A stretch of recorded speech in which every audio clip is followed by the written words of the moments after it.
Hello and welcome to Note Doctors Summer Shorts. My name is Paul. My name is Jen. My name is Ben. And we are your hosts. We are all university music theory instructors who are passionate about music theory and music theory instruction. In these short episodes, we will be sharing with each other and all of you musical examples and teaching tips covering a wide range of topics. So if you want to know more about music theory and the most effective and innovative ways to teach it, this is the podcast for you. Hello and welcome back to Note Doctors, the music theory and pedagogy podcast. Thank you so much for joining us for our first ever book club. We are in our second installment of looking at On Music Theory and Making Music More Welcoming for Everyone by Philip Ewell. And we've had a great time reading this and discussing the intro and the first chapter. So if you missed that episode, you might want to listen to that right now and then come back to this episode as we will be we'll be talking about chapter 2 and chapter 3. And so I thought we could maybe open this up, this conversation, because this first chapter and then the next chapter that we're going to look on is on the white mythologies and Heinrich Schenker and his legacy. And so Ben and Jen, you know this already, but we were visiting family in Pennsylvania, and we thought we would take a little side trip to Washington, D.C., because our girls have never been there, and so we were there for 24 hours, and because my wife is amazing and insane, we did so many things in 24 hours. But one of the things that we did, the first thing we did, was we walked around the mall and the tidal basin area to see all the monuments and things like that. So you have so we started with the Lincoln Monument, then saw some war memorials, went to the Washington Monument, walked over to the Jefferson Monument, and then made our way around the tidal basin through the FDR Monument, and then finally the MLK one. And, reading this book, along the way during my trip and thinking about these things, I couldn't help but think about the white mythologies that we have told ourselves, right? Because you have these massive monuments, like the Lincoln Memorial is huge, right? I mean, it looks like he could just squash you like a bug with his boot as he's sitting up there on high. And of course, the Washington Monument, if we were not G-rated, we could make all sorts of crude jokes about what that monument looks like. But it's big, right? It's the tallest thing in the whole the landscape. And then, of course, the Jefferson Monument is huge. And then, have you guys been to the FDR Monument? Yeah. All right, so if you haven't, it's really interesting because it's like this series of rooms, like these big outside rooms that kind of tell the story of FDR, because he was president for such a long time and for so many important events in U.S. history in the middle 20th century. We actually went through the monument backwards. We went through the end. We didn't know that at the time, but at the very beginning, and so by the time you get to the end of it, you're like, wow, that's a lot of information. You're kind of wanting to move on to the next thing. But as I was leaving, I look over and I see this the statue of FDR in a wheelchair, because he had polio, and so he spent much of his life seated. And I was really struck by that because it was a life-size statue compared to the Lincoln Memorial or the Jefferson Monument, which are huge, right? And you have this life-size statue of a president in this little wheelchair that he had made, and you don't even notice it. I thought it was someone in a wheelchair, in the distance. And I thought that was just a really interesting contrast to see the way that we remember, individuals, and how that has changed, right? From, this giant statue where we all look up in awe to, okay, we see this man and his disability, right? In his he doesn't have full movement of his limbs, and yet all the great things that he was able to accomplish. So you have this contrast between, he did great things, but he was also limited. He was also a human. He also made mistakes. And so I was struck by that, because that was kind of questioning this white mythology that we have about these, great men that were just, above us. And Right. We have to venerate at all costs. And then, of course, after that, you get to the Martin Luther King monument, which is this like rock mountain that is then has MLK, like a statue of him like pulled out of the mountains. Mountain of Despair is a stone of hope is, I think, something of the quote. And so, here he is huge. He's larger than life. But I was struck that as you turn around to see where he's facing the Jefferson Monument. Oof. Well, and I was going to say, in my memory, and it's been a while since I've been to D.C., even though I grew up a couple hours from there, but in my memory, nowhere does it say, like, Washington was a slave owner, Jefferson was a slave owner at these huge monuments to these men. Mm-hmm. And that's, I'm skipping ahead, I guess, but that's the same kind of whitewashing that we received in our history classes growing up. I think I learned growing up that Jefferson owned slaves, but not Washington. So, I learned that as an adult. Yeah, we've learned a lot of things as adults that we should have known a lot earlier. But I was just struck by that. Obviously, the MLK monument is a newer construction, and so has this more contemporary and modern sensibility about history and how we remember things. But it felt like it was an intentional choice to have it kind of facing Jefferson. And I was reading on the National Parks website how it's actually in line with the Lincoln Memorial, so it's kind of like creating this triangle where I'm interested to see what your thoughts on this is. That they're saying how Jefferson had this ideal of everyone is created equal, right? And then Lincoln comes along and it comes along and has the Emancipation Proclamation, and then Martin Luther King is head of the civil rights movement.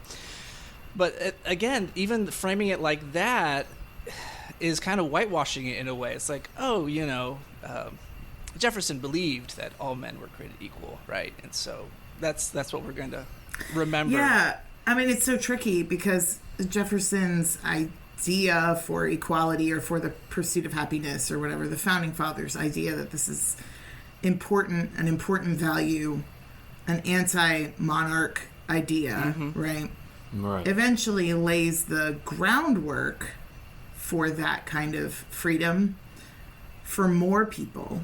But he was definitely talking about white men. Right. 100% yes. That's the only thing that was in his mind when he said all men are created equal, without a doubt. Yeah. Right. Mm-hmm. Yeah. So I thought that was just an interesting thing to observe because it's right there, it's showing this white mythology that we have as Americans, and every country has some type of mythology, right? That's what kind of holds us together, and those stories are meaningful. But at least in America, and those mythologies are tied to whiteness and white supremacy, and that's something that Ewell kind of walks through at the very beginning of this chapter too. I think in a very efficient way. He doesn't spend a ton of time with it, but I think he does a good job of kind of explaining kind of what those are and how kind of our understanding of history and art and things like that are tied to that. What do you all think? Oh yeah. Just to think about like the actual laws themselves and like discussion of just like interracial marriages and all the things that were actually legislated to prevent this kind of like even just basic interactions. It's just like really sad but really important to note and take that into account before you read the next part. It's a really important foundation.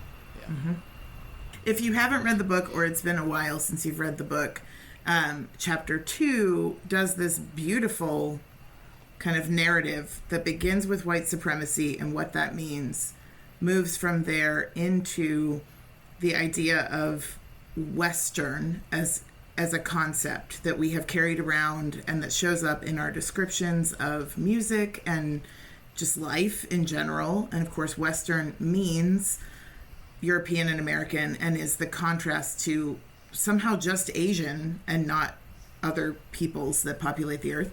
And also includes Australia, which is something I hadn't really thought about, but of course makes sense given, how that land was colonized. So he moves then from the idea of Western into the idea that the ancient Greeks are the foundation for our modern civilization, basically. That the ancient Greeks are the foundation for democracy, are the foundation for the arts, for music theory, for so many things.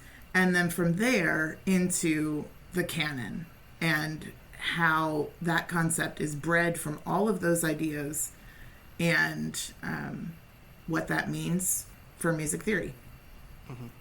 Yeah, I was these couple chapters are consistently making me feel humbled and like, oh, I didn't know that, or oh my gosh. And one thing that I had never thought about was the role of Egypt and these other places in culture, right? And obviously we know that there were great cultures in these African places and Near East and things like that. But you're right, this focus on Greece was quite profound, I think, and just assumed. And I think a lot of these things we just assumed to be the case, I thought this was interesting, something I never thought about. This is on page 57, written by Martin Bernal in Black Athena. So we can contrast the Aryan model, which is the model that all culture and things came from Greece, to this revised ancient one, where things are coming from, African and Semitic traditions. And I was like, well, yeah. That makes a lot of sense, and it also makes a lot of sense why that was kind of covered up, because with the treatment of Africans, and of course, a long history of anti-Semitism, things like that, where those contributions are, suppressed, and we bring out those achievements by the Greeks, which are adopted to be white, right? The irony of the whole thing. Right? Yeah. As I was reading this, I could not help but think about the sort of intentional logic divorce that you have to do to hold on to this belief, even though I felt like a veil was being pulled back while I was reading, especially the ideas about ancient Greece, because a lot of this comes out of this kind of Christian narrative, and that narrative inherently does not take place in any of these places. I mean, Greece comes up sort of minimally in the New Testament, but like otherwise we're talking about, Egypt is prevalent in the sort of Christian scriptures. What we would call bad guys. They're the bad guys. But even what we would call Middle East, what we would call the Middle East or whatever, that's where Jesus is born and lives out his entire life. That's where, the Jews live out their entire life in that narrative. And so in adopting this ancient Greek narrative, we are literally intentionally kind of erasing the roots that we're trying to claim are the background for all of this. It's just really interesting, and all clearly in the service of, or in the name of, whiteness, right? Right.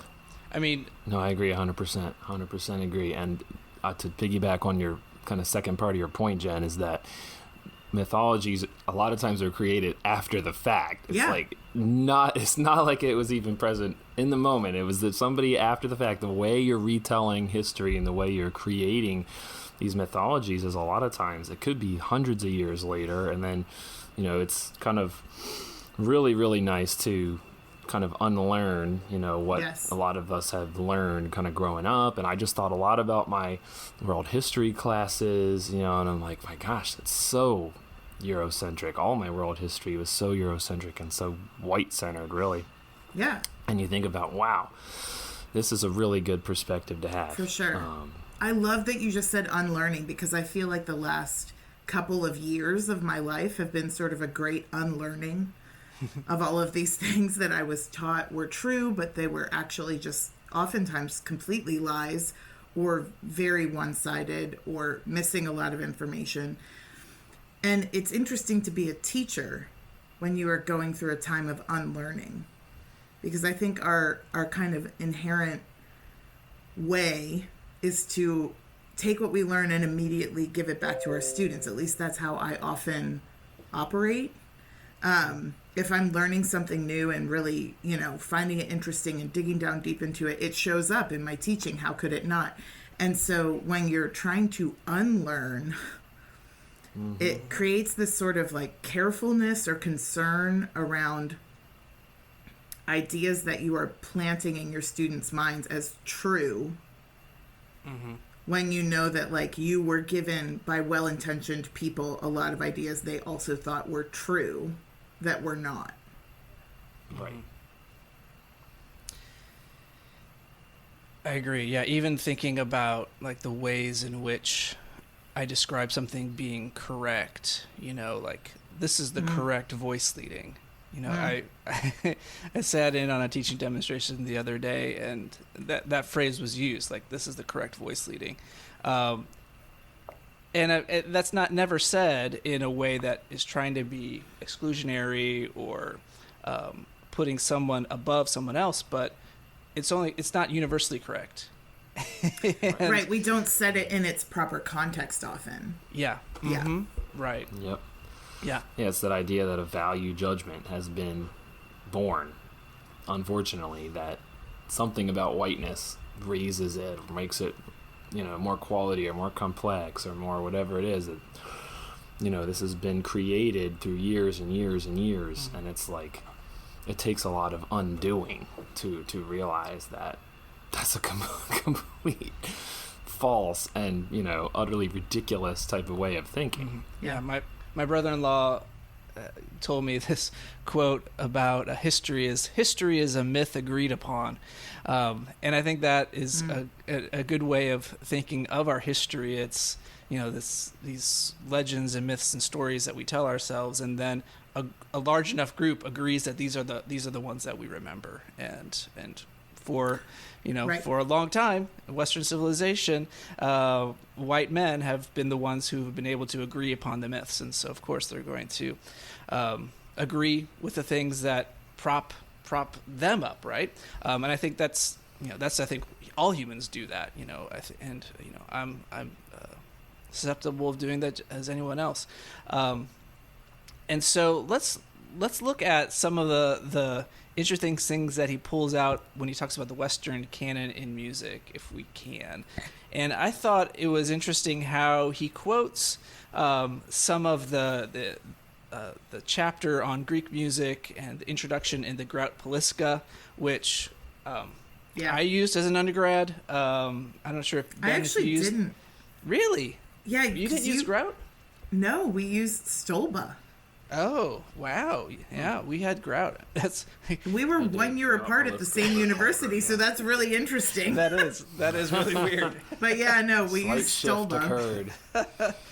But I thought it was really curious how he showed that there's a section where it talks about kind of the history of European culture. And in an older edition of the Grout Poliska, which is a history textbook that has been around for a long time, they use words like, what European culture, its calendar, its astronomy, its primary religion. They use like it. And in a later version, those its have been replaced by ours, like our primary religions, our philosophy. I just thought that was so interesting because, as he points out, you would think it would be the other way around. Like, rather from going from this, like, this is our thing to, like, this more general, like, okay, this is how it was at that time. But it was the other way around. Like, they're, like, doubling down on, hey, this is our history, our culture, and we need to elevate it. I just found that really surprising. Well, and you can see that they were taking care and attention to address some of these things in some ways, because like even changing European culture to the culture of Europe and America is known as Western culture, to distinguish it from traditional cultures of Asia, right? Like they're adding all this language around these ideas, but then making this change that makes it so exclusionary. Right. Yeah, what about the students who aren't from that culture? Right, right. Like, I read that as a white guy. I'm like, yeah, that is my culture. I don't, but obviously, if you're not from that culture, you're going to read that and be like, wait, well, where am I in this? Am I allowed into this and into this? Yeah. Right. Yeah.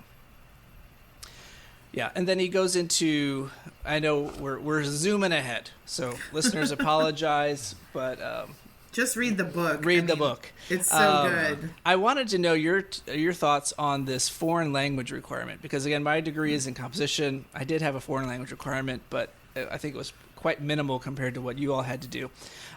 So he basically says that the foreign language requirement, as it is a construct of this white racial frame. And do you find that to be a compelling argument? Definitely. Yeah. Definitely.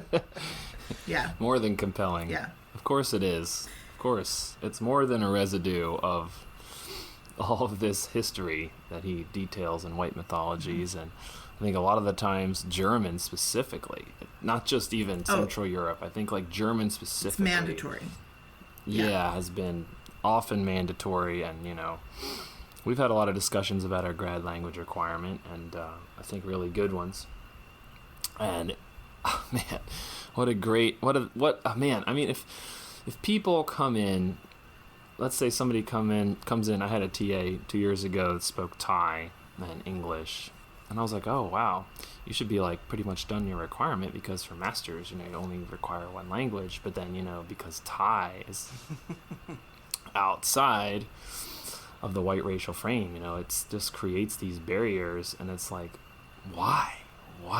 It's because of white mythologies. That's why, yes. So I've totally seen this in practice. It's not just something that's in the book. I mean, it's something that affects graduate students and degrees and the way people study music, because then somebody might say, oh, if it pertains to your research, and then it's like, well, then if somebody doesn't support your research on Thai music, then your language requirement is not going to get approved. And it's just like a whole domino effect, that's unhealthy for our field and unhealthy for progressing past some of these barriers that have been created to prevent people from studying works outside, whatever you want to call it. There's a lot of terms, obviously, now reading this chapter, Western, European-centric, white music.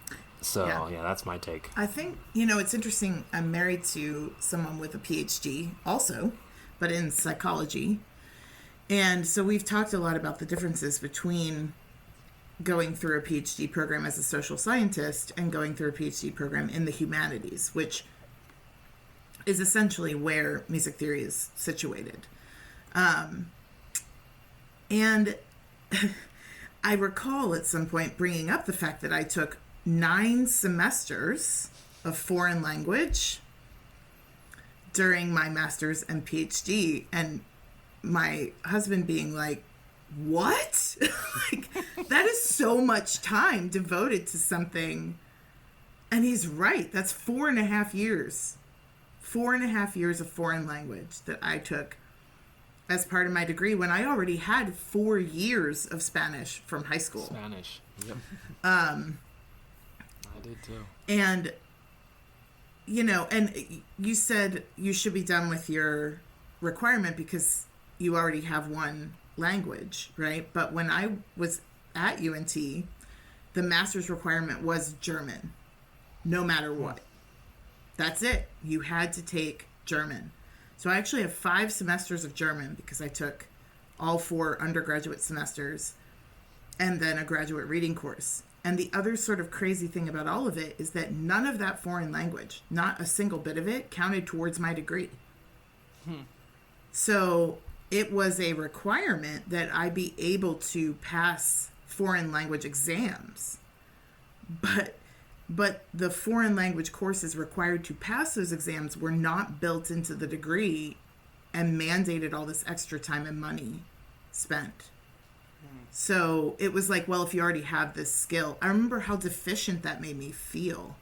This idea that, like, I probably should have already done this. Like, if I had known better, right, I would have already had German proficiency. Yeah, It's like, And now looking at it, I'm like, that's dumb. It's unfair. It's, and I was essentially like, I happen to love studying language. I don't feel like mad about it, I guess. Like, I enjoyed that study, and it ended up being relevant to my dissertation. But my dissertation was not really relevant to me, And so right. I don't know what I would feel or think if I had been able to write the dissertation that I actually wanted to write. Mm-hmm. And the idea that Spain is in Europe. I know. Yeah, that comes up. Spanish Yeah, doesn't that do comes Portugal up. and Spain. Yeah, that comes up Yeah, quite the a bit. Iberian Peninsula. Yeah, Yeah, that's part of it's Europe. in the book. Because it's situated so close to Africa is really the reality that makes it excluded from, right? Yeah, this and then the Muslim Eurocentric- influence, of course, and that gets it excluded from the conversation of Western civilization. Yeah, I was glad to read that he was talking about Spain, because I definitely had that exact question that he mentions in that part about, wait, Spain is in Europe, but yet... I recall thinking that as an undergrad and wondering why. Yeah. It was very clear to me that Spain, Portugal, even like Eastern Europe, Russia, that they were all excluded from whatever it was that we were talking about. That was very clear to me, but I did not understand why. And it was never explicit. Nobody ever said, like, Spain doesn't count, But it's not hard to infer. Right. Okay, was I dumb for not realizing that Slav actually means, like, slave? Did you guys know I that? didn't know it until I read Phil's article. Yeah, I didn't know that either. Until I read it. No. I was like, am I not cool for not knowing that? But then I was like, it's so easy to see. But then I don't know why I didn't process that. It now like, makes sense to me why Czechoslovakia, so many like, of those countries took that word out of their title. yes, Like, it used to be Czechoslovakia, yes. now it's the Czech Republic or Czechia. Right. And right. it makes sense to me now why that would have been taken out of the title of so many of these countries. Yeah, that was a good point. Yeah.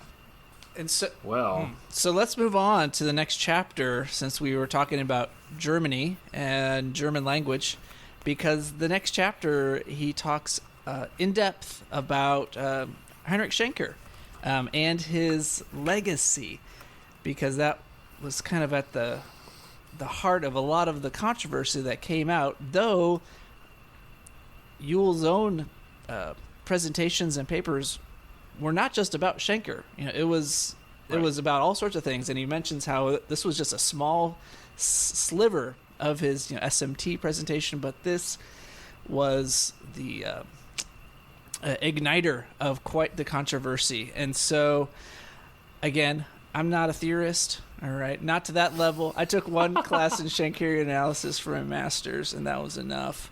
But you all have had to deal with Schenker in a lot of ways. And so what are your thoughts on what he had to say about Heinrich Schenker and his legacy?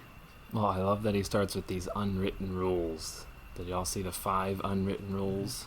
Yeah. of Schenkerian theory? And number 1 is, if possible, don't mention Schenker's racism. If Yeah. confronted about it, feign ignorance. I think that is really spot on. I mean, I think of all the things, how much time you think in the last, let's say 1970, say 60 years, has been spent talking about Schenker and Schenkerian theory and extensions of Schenkerianism.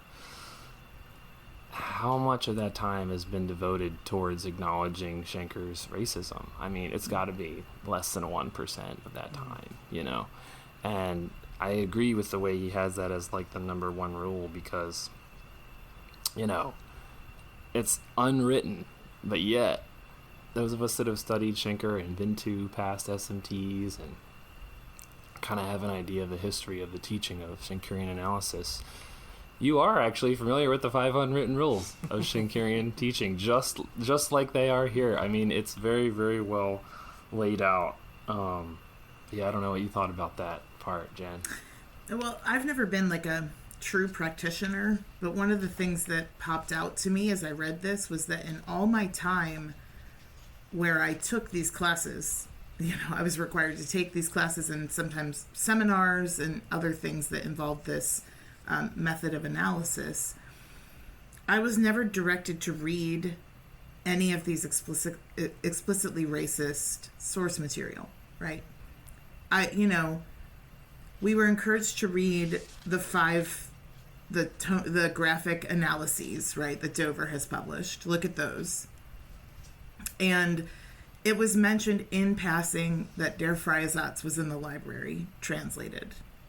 But I was never required to read any of it, unlike everyone else.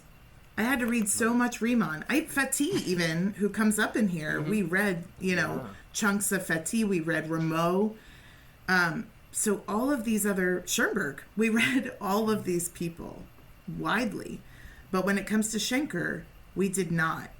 And I never really put those two pieces together, that's probably because there's stuff in there that I was not supposed to find, right? There was this whole layer in there of hatred towards me as well, right? I'm inferior according to him as well. That I wasn't ever supposed to see. I think that's interesting. And it didn't really occur to me at the time necessarily. But now looking at it, I'm like, it was so carefully curated so that number one would be ensured, right? You would not find out that this is the actual background here. Yeah. Right. I think it might be good, at least for some of our listeners, if we gave a brief summary of what Schenkerian analysis is, little 1 to 2 sentence definition of what its function is, so that people can have an idea of how this is then connected to his beliefs on social hierarchies and things like that. So, Ben, as the resident Schenkerian, what's your one sentence definition? And you may not use ersatz in your definition. I won't. Don't worry. I don't know. Let's see. Okay, I have to summarize Schenkerian theory. Okay. So Schenkerian analysis is a way of approaching tonal music that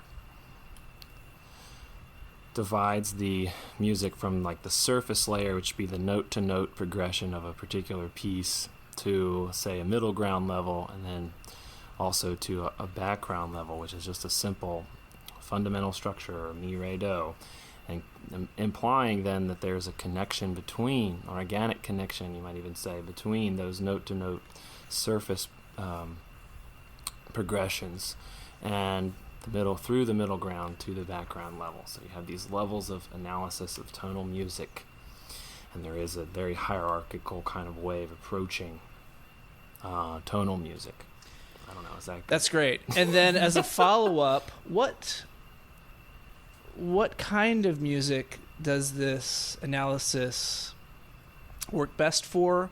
And what were Schenker's thoughts on the validity of the music that was able to use this analysis, or revealed something in it? Right. So Schenker's theory basically is derived from Beethoven. If you ask me, I would say that it's mainly Beethoven. And then you have these other 11 composers that Schenker very, very explicitly refers to as, the masters or masterworks. Obviously, if you're more familiar with Schenkerian theory, you know that he refers to masterworks a lot, and geniuses and greatness, which, as we know, is tied to whiteness.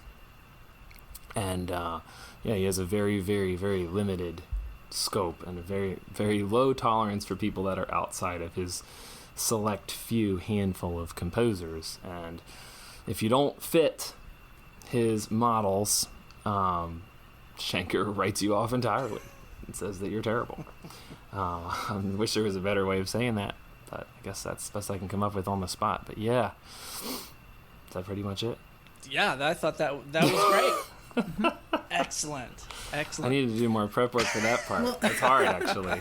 And I think, Phil points out over and over that those ideas about music come inherently from his ideas about people. Yes. Yeah. That they are 100% tied together. I found the two quotes that he gives in the book first about race and then about gender. And he says, only one thing can be of service, recognition of the truth. It is time that Germans freed themselves from the illusion that all men and all nations are equal. Let Germans be alive to the superior quality of their human propagating soil. I mean, like, that, ouch. It's so direct and so horrifying that I don't even know how to think about it. And that, well, I do know how to think about it. It's disgusting.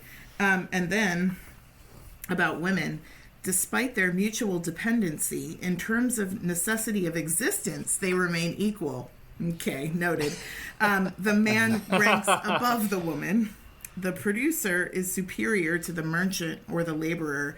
The head prevails over the foot. The coachman is more than the wheel of the wagon he steers. The genius means more than the people who represent merely the soil from which he springs.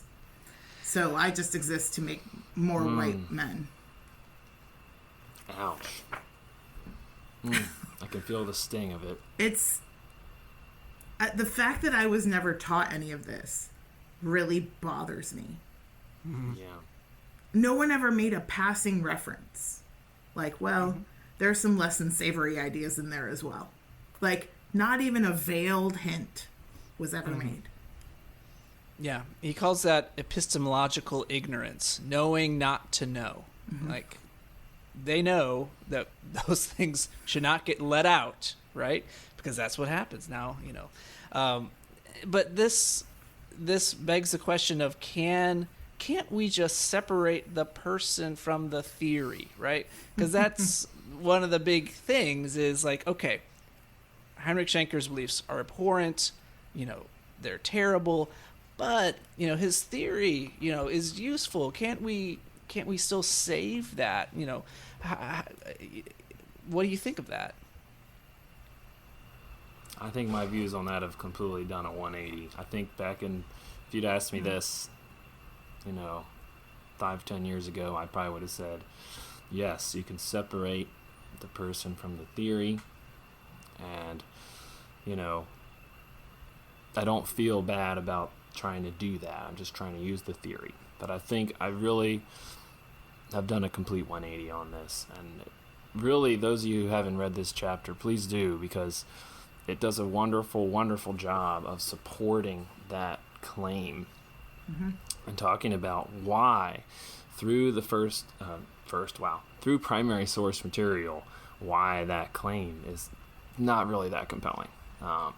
That the theory is inherently linked, especially in this case, and you cannot really, with any good reason, separate the person from the theory. So yeah, I would say I've done a complete 180 on that particular issue.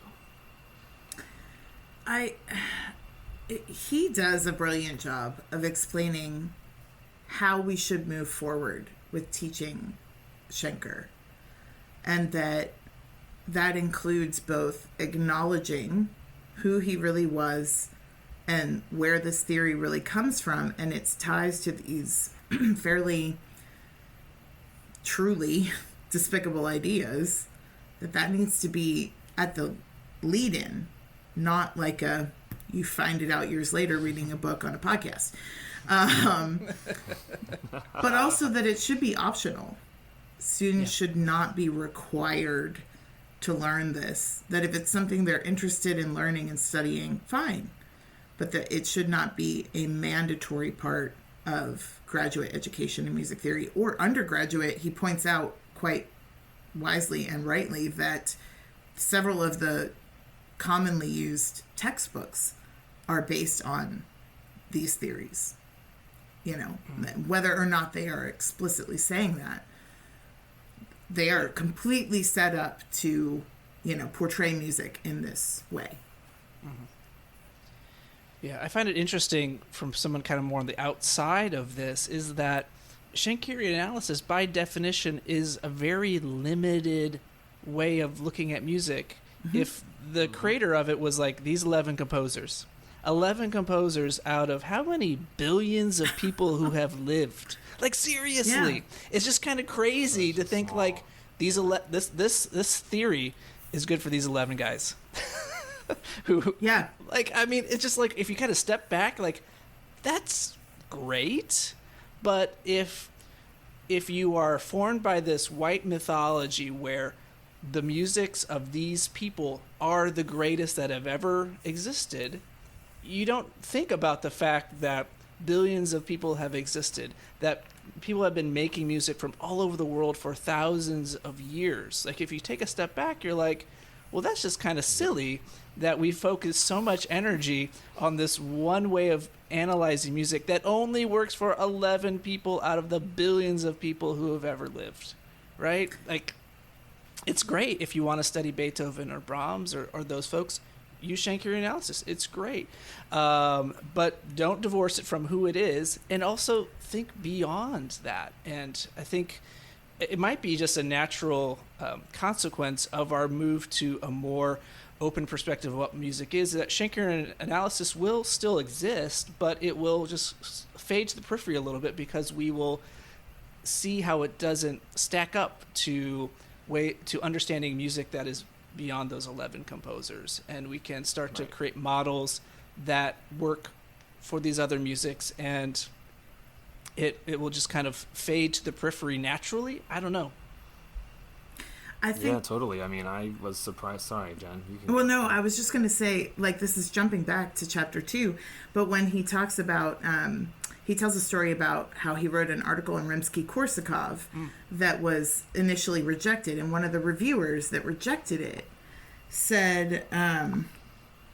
about the cemetery. Yes. Right? Mm-hmm. Few Spectrum readers will buy the claim that Rimsky-Korsakov's use of some device or other at some particular historical time is all the ticket that needs to gain admission to the cemetery of great composers. And I thought, you literally just said there's no hope. Like, they're all dead. They're all dead. There will be no more. The great composers have already lived, and they're all dead. And this Russian guy doesn't belong there. Like, what? I needed the humor because I was feeling the sting. I know, like, what a lack of imagination. Yeah. So sad to get that comment back. What do you do with that comment, even? I don't know. Well, I love him for publishing it in this book because... yeah, it's really cool. I think... Why not, great. Right? Yeah. Well, what I was going to talk about, Paul, to kind of piggyback on what you were just saying here, was that those 11 composers and the fact that Schenkerian analysis is for tonal music, that itself even just elevates tonal music, as if tonal music is somehow better than other musics, you know, and the amount of time that we spend talking about just tonal music in general, you know, is another kind of argument to your point. I don't know if Phil actually says that specifically, but yeah, I just wrote down that a high level of artistry, as it is linked to specifically Germanness, he definitely makes that point. And I was thinking tonal music is not a higher art. That itself is a myth, that it's a higher art to write tonal music. It's just one type of music to write. So yeah, this book just makes you ask yourself really good questions and offers really, really good evidence and arguments and interpretations of a lot of it is primary source material, which is really, really, really great work. Yeah. Well, that seems to be a good pausing spot for us today as we journey through on music theory. We will be back with our next installment of our summer-long book club, where we look at chapters 4 and 5. And so if you want to read ahead, you can do that. Or if you want to wait till our next episode, listen to what we think, and then read it, that's fine, whatever. But if you have thoughts or questions or comments, don't forget that you can always reach us on Facebook, Instagram. You can email us at notedoctorspodcast@gmail.com. You can leave a comment on Apple Podcasts. or a review or a rating. Right now there is one review. I think this is hilarious. So if you've stayed along this far in this episode, you'll find out that there is one review of our podcast on Apple Podcasts, and it's by my 11-year-old nephew, and it goes something like the music and Uncle Paul. So awesome. If you want to join my 11-year-old nephew in reviewing Note Doctors podcast, go ahead and do it. Add to the choir that's, I'm sure, going to be singing on Apple Podcasts. All right. Well, thanks again for listening, and we will talk to you all later. You just made it to the end of another episode of Note Doctors, the music theory and pedagogy podcast. Don't forget to like, subscribe, and review the podcast, and you can always reach us at notedoctorspodcast@gmail.com with comments, questions, or show ideas. Thanks for listening.